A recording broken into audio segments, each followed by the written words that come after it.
ವಿಚಾರಣೆ ನಡೆಯುತ್ತಾ ಅಥವಾ ಇವತ್ತೇ ತೀರ್ಪು ಪ್ರಕಟ ಆಗುತ್ತಾ ಅನ್ನೋದು ಕುತೂಹಲ.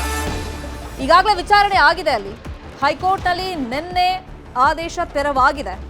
ಜೊತೆಗೆ ಹೈಕೋರ್ಟ್ನಲ್ಲಿ ತೀರ್ಪು ಕೂಡ ಬಂದಿರುವಂತ ಹಿನ್ನೆಲೆಯಲ್ಲಿ ಇವತ್ತು ಜನಪ್ರತಿನಿಧಿಗಳ ಕೋರ್ಟ್ನಲ್ಲಿ ಆದೇಶ ಬರುವಂತ ಸಾಧ್ಯತೆಗಳಿದೆ ಅಥವಾ ವಿಚಾರಣೆನೇ ಕಂಟಿನ್ಯೂ ಆದರೂ ಕೂಡ ಆಗಬಹುದು. ಒಟ್ಟಲ್ಲಿ ಒಂದು ಮಹತ್ವದ ಬೆಳವಣಿಗೆ ಅಂತೂ ಜನಪ್ರತಿನಿಧಿಗಳ ಕೋರ್ಟ್ನಲ್ಲಿ ಆಗೋದ್ರಿಂದ ಎಲ್ಲರ ಚಿತ್ತ ಇದೀಗ ಕೋರ್ಟ್ ಅಂತ ನಿಂತಿದೆ.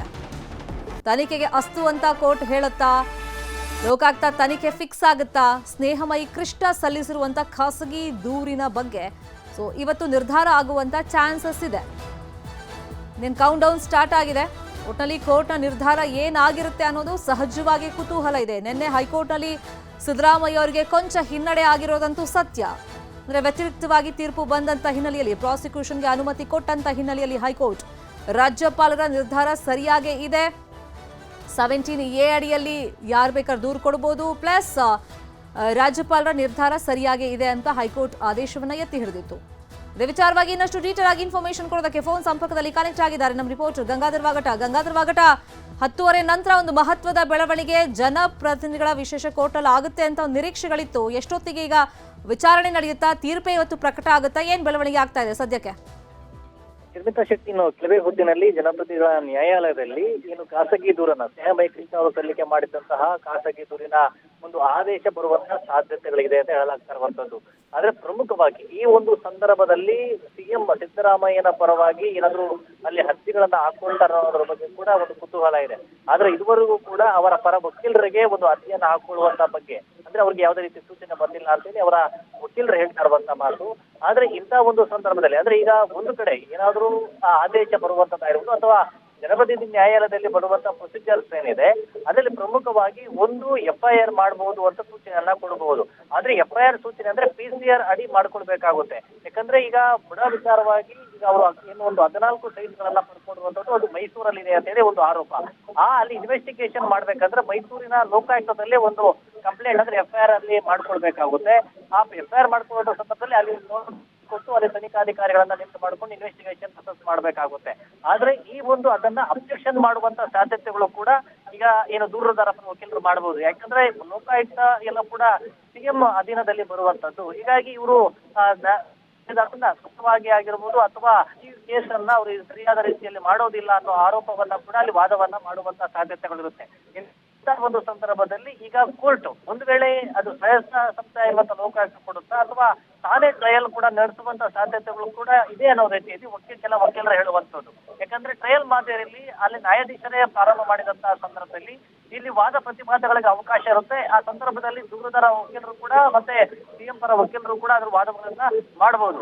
ಇಂಥ ಒಂದು ಸಂದರ್ಭದಲ್ಲಿ ಈಗ ಮತ್ತೆ ದ್ವಿಸದಸ್ಯ ಪೀಠದಲ್ಲಿ ಕೂಡ ಇವರು ಅರ್ಜಿಯನ್ನ ಹಾಕೊಳ್ಳುವಂತ ಸಾಧ್ಯತೆಗಳಿದೆ ಅಂತ ಹೇಳಲಾಗ್ತಾ ಇದೆ. ಒಂದು ಕಡೆ ಹೈಕೋರ್ಟ್ ನಿನ್ನೆ ಆಗಿರುವಂತಹ ಆರ್ಡರ್ ಏನಿದೆ ಅಂದ್ರೆ ರಾಜ್ಯಪಾಲರು ಕೊಟ್ಟಿರುವಂತಹ ಆದ್ರೆ ಅವರ ಆದೇಶ ಏನಿದೆ ಅದನ್ನ ಎತ್ತಿ ಹಿಡಿದಿರುವಂತದ್ದು, ಅವರು ಮಾಡಿರುವಂತದ್ದು ಸರಿಯಾದ ರೀತಿಯಲ್ಲಿ ಇದೆ ಅನ್ನೋ ರೀತಿಯಲ್ಲಿ ಅವರ ಆರ್ಡರ್ ಆಗಿರುವಂತದ್ದು.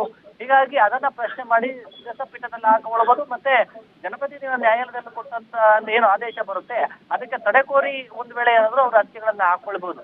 ಆದ್ರೆ ಒಂದು ಕಡೆ ಕಾನೂನು ತಜ್ಞರಲ್ಲಿ ಅಂದ್ರೆ ಸಿಎಂ ಪರವಾಗಿ ಮಾತೇನಿದ್ದಾರೆ ವಕೀಲರು ಕೂಡ ಈಗ ದ್ವಿಸದಸ್ಯ ಪೀಠದಲ್ಲಿ ಹಾಕೊಳ್ಳೋಕೆ ಅದು ಬರುತ್ತಾ ಅಥವಾ ಹಾಕೊಂಡಂತ ಸಂದರ್ಭದಲ್ಲಿ ಸಮಯ ವ್ಯರ್ಥ ಮಾಡುವುದು ಬೇಡ, ನೇರವಾಗಿ ಸುಪ್ರೀಂ ಕೋರ್ಟ್ ಅಲ್ಲಿ ಅರ್ಜಿಗಳನ್ನ ಅಲ್ಲೇ ಹಾಕೊಂಡು ಕಾನೂನು ಹೋರಾಟವನ್ನ ಮಾಡೋಣ ಅನ್ನೋ ರೀತಿಯಲ್ಲಿ ಕೂಡ ಅವರ ಪರ ವಕೀಲರು ಒಂದು ಚರ್ಚೆಗಳನ್ನ ಮಾಡ್ಕೊಳ್ತಾ ಇರುವಂತದ್ದು. ಈ ಒಂದು ಸಂದರ್ಭದಲ್ಲಿ ಅಂದ್ರೆ ಕೆಳಹಂತದ ನ್ಯಾಯಾಲಯ ಅಂದ್ರೆ ಜನಪ್ರತಿನಿಧಿಗಳ ನ್ಯಾಯಾಲಯದಲ್ಲಿ ಈಗ 11 ಗಂಟೆಯ ಬಳಿಕ ಅಂದ್ರೆ ಈಗ ಏನು ಕೆಲವೇ ನ್ಯಾಯಾಧೀಶರು ಆದೇಶದ ಪ್ರತಿ ಆರ್ಡರ್ ಕಾಪಿ ಏನಿದೆ ಆರ್ಡರ್ ಕಾಪಿಯನ್ನ ಆದೇಶ ಆಗಿದೆ ಅನ್ನೋ ರೀತಿಯಲ್ಲಿ ಅವರ ಪರ ವಕೀಲರು ಅವರಿಗೆ ಕೊಡುವಂತದ್ದು ಪರಿಶೀಲನೆ ಬೇಕಾಗುತ್ತೆ. ಗಂಗಾಧರ್, ನಿಮ್ ವಾಯ್ಸ್ ಕರೆಕ್ಟಾಗಿ ರೀಚ್ ಆಗ್ತಾ ಇಲ್ಲ. Thank you so much Gangadhar ವಾಗಟ, ಈ ಕ್ಷಣದ ಅಪ್ಡೇಟ್ಸ್ ಅನ್ನು ಕೊಟ್ಟಿದ್ದಕ್ಕೆ. ಇನ್ನೇನು ಕೆಲವೇ ಕ್ಷಣಗಳಲ್ಲಿ ಜನಪ್ರತಿನಿಧಿಗಳ ವಿಶೇಷ ಕೋರ್ಟ್ನಲ್ಲಿ ಈ ಪ್ರಾಸಿಕ್ಯೂಷನ್ ವಿಷಯವಾಗಿ ಖಾಸಗಿ ದೂರು ಏನು ದಾಖಲಾಗಿತ್ತು, ಸ್ನೇಹಮಯಿ ಕೃಷ್ಣ ದಾಖಲು ಮಾಡಿದ್ರಲ್ಲ, ವಿಷಯವಾಗಿ ತೀರ್ಪು ಪ್ರಕಟವಾಗುವಂತ ನಿರೀಕ್ಷೆಗಳಿದೆ. ಅಂದರೆ ವಿಚಾರಣೆಗೂ ಕೂಡ ತಡೆಯನ್ನು ಕೊಟ್ಟಿತ್ತು ಹೈಕೋರ್ಟ್. ನಿನ್ನೆ ಆದೇಶ ಕೊಟ್ಟಂತ ಹಿನ್ನೆಲೆಯಲ್ಲಿ ಆ ತಡೆಗಳನ್ನೆಲ್ಲ ತೆರವು ಮಾಡಿತ್ತು ಹೈಕೋರ್ಟ್. ಹಾಗಾಗಿ ಇವತ್ತು ಜನಪ್ರತಿನಿಧಿಗಳ ಕೋರ್ಟ್ನಲ್ಲಿ ಏನಾಗುತ್ತೆ ಅಂತ ಸಹಜವಾಗಿ ಒಂದು ಕುತೂಹಲ ಇದೆ. ಮುಂದೆ ತನಿಖೆಯ ಹಾದಿಯನ್ನು ನಿರ್ಧಾರ ಮಾಡುತ್ತೆ ಇವತ್ತಿನ ಈ ಆದೇಶ. ಇನ್ನೊಂದು ಕಡೆ ಮೇಲ್ಮನವಿ ಸಲ್ಲಿಕೆಗೆ ಸಿದ್ದರಾಮಯ್ಯ ಕಾನೂನು ತಜ್ಞರ ಜೊತೆ ನಿನ್ನೆಯಿಂದ ಕೂಡ ನಿರಂತರವಾಗಿ ಚರ್ಚೆಯನ್ನ ಮಾಡ್ತಲೇ ಇದ್ದಾರೆ. ಒಟ್ಟಿನಲ್ಲಿ ಪ್ರಾಸಿಕ್ಯೂಷನ್ ಬಲಿಯಲ್ಲಿ ಸಿದ್ದರಾಮಯ್ಯ ಸಿಕ್ಕಾಕೊಂಡ್ಬಿದ್ದಾರೆ. ಸೊ ಇವತ್ತು ಜನಪ್ರತಿನಿಧಿಗಳ ಕೋರ್ಟ್ನಲ್ಲಿ ಏನಾಗುತ್ತೆ ಅನ್ನೋ ಕುತೂಹಲ ಅಫ್ಕೋರ್ಸ್ ಇದ್ದೇ ಇದೆ.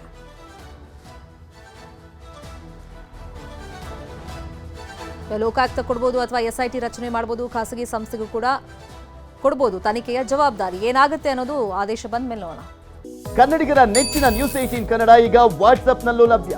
ಕರ್ನಾಟಕ ದೇಶ ವಿದೇಶಗಳ 360 ಡಿಗ್ರಿ ಸುದ್ದಿಯ ವಿವರಗಳನ್ನ ನಿಮ್ಮ ಕೈ ಬೆರಳುಗಳಲ್ಲೇ ಪಡಿಲಿಕ್ಕೆ ಈ QR ಕೋಡ್ ಅನ್ನ ಸ್ಕ್ಯಾನ್ ಮಾಡಿ, ನಮ್ಮ ಚಾನಲ್ ಫಾಲೋ ಮಾಡಿ, ನೋಟಿಫಿಕೇಶನ್ ಆನ್ ಮಾಡಿ.